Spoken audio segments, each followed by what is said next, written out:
যৌথ মঞ্চ সরকারি কর্মীদের এক একান্ত মঞ্চ। সমস্ত সরকারি কর্মীদের একান্তে এই মঞ্চ গঠন করা হয়। প্রায় 500 দিনের উপরে ধর্নায় ধর্মতলায় শহীদ মিনারের পাশে একইভাবে রয়েছেন তারা। বিভিন্ন বাধা এলেও তারা একইভাবে অটল রেখেছেন নিজেদের অবস্থান, চালিয়ে যাচ্ছেন প্রতিবাদ। এই মঞ্চ বহুবার তুলে দেওয়ার চেষ্টা হয়েছে, কখনো পুলিশের তরফ থেকে, কখনো বিএসএফ এর তরফ থেকে।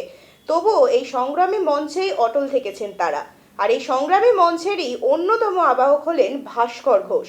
ভাস্কর ঘোষ তিনি প্রথম থেকেই অন্যতম উল্লেখযোগ্য মুখ ছিলেন। আমরা দেখেছি আগেও ভাস্কর ঘোষের নামে থানায় একাধিক অভিযোগের ভিত্তিতে ডায়েরি করা হয়। অভিযোগ ওঠে তিনি নিয়মিত বিদ্যালয়ে উপস্থিত থাকেন না। এ নিয়ে বিদ্যালয়ের অভিভাবক এবং তৃণমূল কর্মীরা একদিন অনুপস্থিত ছিলেন এ বিষয়ে এর আগেও বারবার অভিযোগ এনেছেন, যার জেরে আন্দোলন হয় বিদ্যালয়ে। আজ একাধিক ধারার মামলায় দুর্গাপুরে জামিন পেলেন ভাস্কর ঘোষ। জানবো বিস্তারিত। আমাদের সঙ্গে এই মুহূর্তে রয়েছেন প্রতিনিধি বিদীপ্ত। বিদীপ্ত, এ বিষয়ে আর কি জানতে পারছো এই মুহূর্তে? দেখো মঞ্জুরা, তোমাকে প্রথমে জানিয়ে রাখবো, সংগ্রামী যৌথ মঞ্চ সেই মঞ্চ যে যারা কিনা 500 দিনের উপর ধরে আন্দোলন করছেন শহীদ মিনারের পাদদেশে। এবার তোমাকে বলে রাখি, সংগ্রামী যৌথ মঞ্চ মূলত কোন কোন দাবিকে সামনে রেখেই আন্দোলন করছেন প্রায় 1 বছরেরও বেশি সময়সীমা ধরে। প্রথমতম দাবি হচ্ছে অবিলম্বে বকেয়া মর্গ ভাতা প্রদান করতে হবে। দ্বিতীয়তম দাবি বিভিন্ন সরকারি দপ্তরগুলিতে স্বচ্ছতা শূন্য পদে নিয়োগ এবং তৃতীয়তম দাবি অস্থায়ী কর্মচারীদেরকে স্থায়ীকরণ। এই 3 দাবির স্বার্থে 500তম দিনের অধিক বেশি সময় ধরে কিন্তু আন্দোলন করছেন শহীদ মিনারের পাদদেশে। সেক্ষেত্রে দাঁড়িয়ে মূলত আজকে সংগ্রামী যৌথ মঞ্চের যিনি আহ্বায়ক ভাস্কর ঘোষ, তাকে যে দুর্গাপুর আদালতের একটি মামলায় যার জামিন হলো লোয়ার কোর্টে, সেই বিষয়টা যদি খোলসা করে বলতে যাই, এক্ষেত্রে দাঁড়িয়ে মূলত আইসিডি অর্থাৎ আশা কর্মীদের তুমি ইতিমধ্যে জেনে থাকবে যে রাজ্যের আইসিডিএস যে সকল কেন্দ্রগুলো রয়েছে সেই সকল কেন্দ্রগুলোর অবস্থা কিন্তু একদম প্রায় ভগ্নপ্রায় এবং বেহাল দশা। ইতিমধ্যে কেন্দ্র সরকারের তরফ থেকে রাজ্য সরকারকে এই আশা কর্মীদের জন্য একাধিকভাবে টাকা পাঠানো হয়, তাদেরকে মোবাইল ফোন কিনে দেওয়ার জন্য, এবং যাতে বাচ্চারা সঠিক মতো স্কুলে গিয়ে পড়াশোনা করতে পারেন, সঠিকভাবে আইসিডিএস কর্মীদের যা যা করণীয় তারা যাতে গুরুত্বপূর্ণভাবে ভূমিকা পালন করতে পারেন।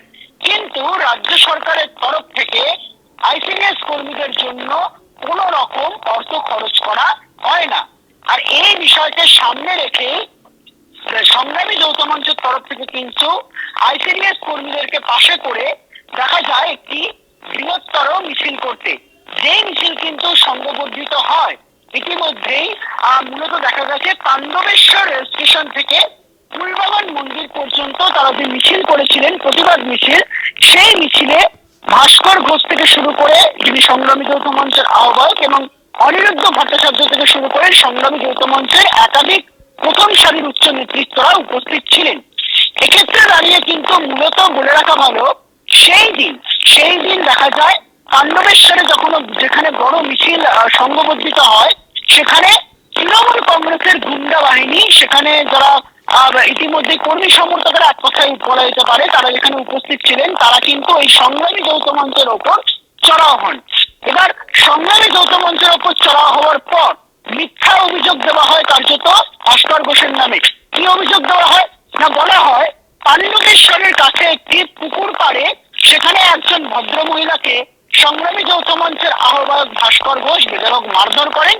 শুধু ভাস্কর ঘোষের এই ঘটনায় যুক্ত ছিলেন না, এর পাশাপাশি কিন্তু সংগ্রামী যৌথ মঞ্চের একাধিক উচ্চপদস্থ যারা নেতৃত্বরা রয়েছেন তারাও এই ঘটনায় অভিযুক্ত হিসেবে যুক্ত ছিলেন, এবং ওই ভদ্র মহিলাকে বেধড়ক মারধর করার পর তাকে শ্লীলতাহানি করা হয় এবং গর্ভপাতও করে দেওয়া হয়। এই ঘটনাকে সামনে রেখে কিন্তু ইতিমধ্যেই সেই ভদ্র মহিলার তরফ থেকে সেখানকার যে লোকাল পিএস রয়েছে সেই লোকাল পিএসে কিন্তু মামলা দায়ের করা হয়। এই ঘটনার পরিপ্রেক্ষিতে দাঁড়িয়ে কিন্তু কার্যত ওই ভদ্র মহিলা যখন মামলা দায়ের করেন এই সংগ্রামী যৌথ মঞ্চের নামে, তখন পাল্টা মামলা যে ভাস্কর ঘোষকে যে এটা মিথ্যা অভিযোগ একটা দেওয়া হচ্ছে, এই ঘটনার পরিপ্রেক্ষিতে দাঁড়িয়ে কিন্তু সংগ্রামী যৌথ মঞ্চের তরফ থেকেও পাল্টা মামলা দায়ের করা হয়। এই ঘটনাকে সামনে রেখে কিন্তু ইতিমধ্যেই দেখা যায় যে হাইকোর্টের যিনি মাননীয় বিচারপতি অমৃত সিনহা, তার এজলাসে মিথ্যা মামলায় অভিযুক্ত ভাস্কর ঘোষকে নট টু অ্যারেস্টের রায় দেওয়া হয় এবং কার্যত ডাক্তারের যে রিপোর্ট, সেই ডাক্তারের রিপোর্টে বলা হয় সেই ভদ্রমহিলাকে বেধড়ক যে মারধর করা হয় এবং তিনি কোনো রকম ভাবে গর্ভপাত হননি, শ্লীলতাহানিও তাকে কোনো রকম ভাবে করা হয়নি। পাল্টা পুলিশের তরফ থেকে বলা হয় সেই ভদ্রমহিলাকে নাকি বেধড়ক মারধর করা হয় এবং ইতিমধ্যে তিনি নাকি শ্লীলতাহানি হয় এবং গর্ভপাত তাকে করা হয়। এই চার্জশিট বা এই যে রিপোর্ট, সেই রিপোর্ট কিন্তু তিনি অমৃত সিনহার এজলাসে তারা পুলিশের তরফ থেকে তোলা হয় এবং কার্যত কিন্তু অমৃত সিনহার তরফ থেকে জানানো হয় যে ভাস্কর ঘোষকে কোনো রকম ভাবেই অ্যারেস্ট করা যাবে না বা গ্রেপ্তার করা যাবে না। এই ঘটনাকে সামনে রেখে কিন্তু যেখানে এই ঘটনা ঘটেছে সেইখানের যে আদালত রয়েছে সেই আদালতেও কিন্তু এই মামলা একদম ওঠে এবং এই মামলার সেখানে বিচারাধীনের বিষয় এবং তদন্তের সহযোগিতা করতে বলা হয় অমৃত সিনহার তরফ থেকে ভাস্কর ঘোষকে, তারা তাই করেন। কিন্তু দেখা যায় আজকে দুর্গাপুরে সেই মামলায় দেখা যায় যে ভাস্কর ঘোষের কার্যত জামিন হয়, যিনি সংগ্রামী যৌথ মঞ্চের আহ্বায়ক এবং ইতিমধ্যেই কিন্তু এর আগেও একাধিকবার একাধিক ইস্যুকে সামনে রেখে সংগ্রামী যৌথ মঞ্চ তাদের দিনের দাবি যেমন তুলছেন, তার পাশাপাশি কেন বেকারত্বের হার গান্ধী মূর্তি জুড়ে, কেন রাজ্য জুড়ে একটা শিক্ষিত বেকার যুবক যুবতী চাকরি পাচ্ছেন না, এর দাবিকে সামনে রেখেও কিন্তু সংগ্রামী যৌথ মঞ্চ একাধিকবার কলকাতার রাজপথে মিটিং মিছিল করেন। কখনো সুবোধ মল্লিক স্কোয়ার থেকে ধর্মতলা, কখনো হাজরা মোড় থেকে বিভিন্ন জায়গায় কিন্তু তারা প্রতিবাদ মিছিল যখন সংঘবদ্ধ করে তখন একাধিকবার ভাস্কর ঘোষকে কিন্তু পুলিশের তরফ থেকে গ্রেপ্তার করা হয় এবং মিথ্যা মামলায় প্রমাণিত হওয়ার পর পুলিশের তরফ থেকে যখন তাকে জামিন যখন দেওয়া হয় এবং আদালতের কাছে গিয়েও কিন্তু রাজ্য সরকারের একাধিকবার মুখ করে, এক্ষেত্রে দাঁড়িয়েও কিন্তু রাজ্য সরকারের ঠিক একই রকম ভাবে মুখ খুলল এবং পাল্টা সংগ্রামী যৌথ মঞ্চের তরফ থেকে বলা হচ্ছে যে সত্যের জয় হয়েছে এবং কার্যত তোমাকে মনে রাখবো মন্ত্রীরা, এর আগেও দেখা গেছিল সংগ্রামী যৌথ মঞ্চের আহ্বায়ক ভাস্কর ঘোষের নামে দুর্গাপুরে তিনি তার স্কুলে সঠিক মতো ভাবে সময় দেন না, তখন তাকে বলা হয় যে তিনি নাকি তার বেশিরভাগ সময় মঞ্চে সময় কাটান। সেখানকার অভিভাবকদের তরফ থেকে এই কথা যখন বলা হয় সেই স্কুলে হেডমিস্ট্রেস কার্যত তখন তিনি বলেন যে সংগ্রামী যৌথ মঞ্চের আহ্বায়ক ভাস্কর ঘোষ যিনি রয়েছেন তিনি তার ছুটির বর্ধিত সময়সীমাকে মেনটেন করে তিনি তার মঞ্চকে সময় দেন। ভাস্কর ঘোষ কিন্তু নিয়মিত বিদ্যালয়ে যান। এক্ষেত্রে দাঁড়িয়ে কার্যত পাণ্ডবেশ্বরের ঘটনার পরিপ্রেক্ষিতে দাঁড়িয়ে এই যে মিথ্যা রাজ্য সরকার যে কি সাজানো ছক, এই ছকে যে তারা মিথ্যা বলে প্রমাণিত হলো তা কিন্তু আরো আরেকবার প্রকাশ্যে চলে এলো। তবে সংগ্রামী যৌথ মঞ্চের তরফ থেকে এখন যারা উচ্চ নেতৃত্বরা রয়েছেন ইতিমধ্যেই মঞ্চে, তাদের তরফ থেকে বলা হচ্ছে এই ঘটনাকে সামনে রেখে তারা আগামী দিনে আরো বৃহত্তর প্রতিবাদ মিছিল সংঘবদ্ধ করবেন। এখন ভাস্কর ঘোষের সঙ্গে তারা মিটিং এ বসবেন, মিটিং এর পর তারা কি সিদ্ধান্ত গ্রহণ করেন সেই দিকেই কিন্তু নজরে এখন গোটা সংগ্রামী যৌথ মঞ্চের যারা কর্মী সমর্থকরা রয়েছেন এবং বিশেষ করে রাজ্য সরকারি কর্মচারীরা।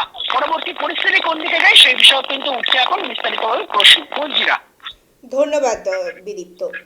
যেমনটা আমাদের প্রতিনিধি আপনাদেরকে বললেন যে সংগ্রামী মঞ্চের মূল কাণ্ডারি ভাস্কর ঘোষ তিনি কিন্তু ইতিমধ্যেই জামিন পেলেন। কেন জামিন পেলেন না, একাধিক ধারায় তার বিরুদ্ধে যে অভিযোগ তোলা হয়েছিল সেই সমস্ত অভিযোগ ইতিমধ্যেই ভুয়ো বলে আরও একবার প্রমাণিত হয়েছে।